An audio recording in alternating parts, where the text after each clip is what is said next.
হুজুর সাল্লাল্লাহু আলাইহি ওয়াসাল্লামের আদর্শ সম্পর্কে কিছু কথা আলোকপাত করার জন্য আমি এখানে দণ্ডায়মান হয়েছি। আচ্ছা বলেন, কাইম সাহেবের কেন লোকে গাল দেবে না? এইসব মাল যদি মার্কেটে ওঠে, বাদামের খোলা পালামের পথ পাবে? লা তাকনাতু মির রাহমাতিল্লাহ বললে বোম্বে বন্ধ টান। এইসব মাল যখন মার্কেটে উঠবে তখন ওসব পার্টি পালাবার কোনো তাহলে কাইম সাহেবকে গাল দেয় বলে এমনি গাল দেয় না, ও ন্যায্য গাল দেয়। গালির কাল সুস্থ, গাল তো শুনতেই হবে তার। এখান থেকে ঠিক আমি ওর অস করতে শুনিনি, আমি তো দেখলাম বাচ্চা পায় না। তা আমাদের তামজিদ সাহেব বললেন না, যখনই বক্তৃতা করে তখনই 5 সেকেন্ড হয়, কিন্তু জোতলা দেখি কেন মনে হচ্ছে জালটা কি খারাপ বলে মনে হয়? জোতলা দেখি কি মনে হয়েছে? হ্যাঁ হ্যাঁ কি বলছেন? ওর বলতে দিতে হবে তাহলে। হুজুর একটুখানি না, একটু বলুক, সবাই চাচ্ছে একটু।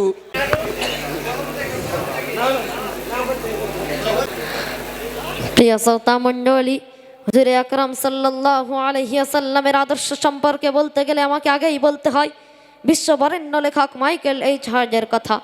তিনি তাঁর বই দ্য 100 তথা 100 মনীষীর জীবন চরিত্র লিখতে যেয়ে তিনি তাঁর সুপ্রসারিত চিন্তা ভাবনা দ্বারা দেখলেন যে আমার এই 100 মনীষীর জীবন চরিত্রের আলোচনার বইটা যদি শুরু করতেই হয় তাহলে মুসলমানদের নবী হযরত মুহাম্মদ সাল্লাল্লাহু আলাইহি ওয়াসাল্লামের আদর্শ দিয়েই শুরু করতে হবে। নারে তাকবীর, নারে তাকবীর। হুজুর আকরাম সাল্লাল্লাহু আলাইহি ওয়াসাল্লাম তিনি এমন একজন মহামানব যার আদর্শ ইসলাম ধর্ম অবলম্বী মানুষদের গণ্ডি অতিক্রম করে বেধর্মীদের জগতেও আলোড়ন সৃষ্টি করেছেন। শুধু তাই নয়, আজ থেকে প্রায় 1500 বছর পূর্বে গোটা পৃথিবী যখন ঘোর অন্ধকার অমনিসার কৃষ্ণ নেকাবে আচ্ছাদিত ছিল, মানব সমাজ যখন অশান্তির দাবানলে দাউ দাউ করে জ্বলছিল, ঠিক এমনই একটি কঠিন যুগে আগমন করে অন্ধকারের কুজ্ঝটিকায় নিমজ্জিত মানব জাতিকে ইসলামের সুশীতল ছায়াতলে নিয়ে এসেছিলেন কেবলই তাঁর সুমহান চরিত্রের দ্বারা, যে চরিত্রের কথা স্বয়ং স্রষ্টা গ্রন্থ রাজ আল কোরআনে জানিয়েছেন, ইন্নাকা লাআলা খুলুকিন আযীম, অর্থাৎ নিশ্চয়ই আপনার আদর্শ সর্বশ্রেষ্ঠ, অর্থাৎ হে নবী আপনি উত্তম চরিত্রের উপর প্রতিষ্ঠিত। সম্মানিত শ্রোতা মণ্ডলী, হুজুর আকরাম সাল্লাল্লাহু আলাইহি ওয়াসাল্লাম তাঁর উত্তম আদর্শের কথা তায়েফের ময়দানে দেখিয়েছিলেন। তায়েফের মাটিতে যখন তিনি কলেমার দাওয়াত দিতে গিয়েছিলেন, তায়েফের ছেলেরা হুজুর সাল্লাল্লাহু আলাইহি ওয়াসাল্লামের দিকে পাথর ছুঁড়ে ছুঁড়ে মেরে রক্তাক্ত করে দিল। হুজুর আকরাম সাল্লাল্লাহু আলাইহি ওয়াসাল্লামের শরীর থেকে রক্ত গড়ে গড়ে পায়ে জুতা মোবারক এসে জমাট বাঁধল। সেই সময় জিবরিল আমিন আলাইহি ওয়াসাল্লাম এসে বললেন, ইয়া রাসূলুল্লাহ, ইয়া হাবিবাল্লাহ, হুজুর আপনি যদি আমাকে একবার হুকুম দেন আমি জিবরাইল গোটা তায়েফবাসীকে পাহাড় চাপা দিয়ে ধ্বংস করে দিব।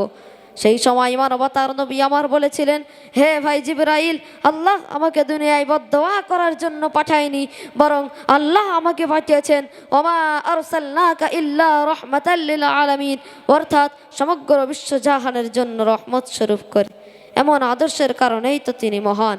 প্রিয় নবী সাল্লাল্লাহু আলাইহি ওয়াসাল্লাম তাঁর 63 বছর জীবন চরিত্রে যে উত্তম অনুপম আদর্শের থিওরি মানব সমাজকে উপহার দিয়েছেন তা শিশু, কিশোর, আবাল, বৃদ্ধা, বনিতা সকলের জন্য মডেল।